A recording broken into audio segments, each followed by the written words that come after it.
জয় গুরু। যশলিপ্সা কখন প্রশংসনীয়।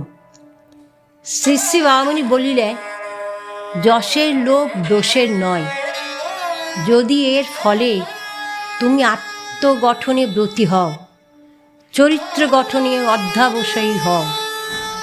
যশের লাভের প্রেরণায় জগতে অনেক নিষ্কর্ম অলস ব্যক্তি কর্মবীরে পরিণত হয়েছে। 10 জনের করতালির লোভে অনেক ভীরু কাপুরুষ অসামান্য সাহসের কাজ করেছে, অনেক আত্মের উদ্ধার ও অনেক দুঃখীর দুঃখ বিমোচন করেছে। এসব ক্ষেত্রে যশলোভ দোষণীয় নয়, বরং প্রশংসনীয়।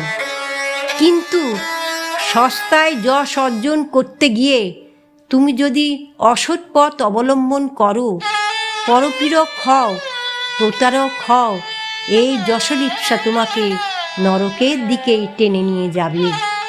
ওম শান্তি।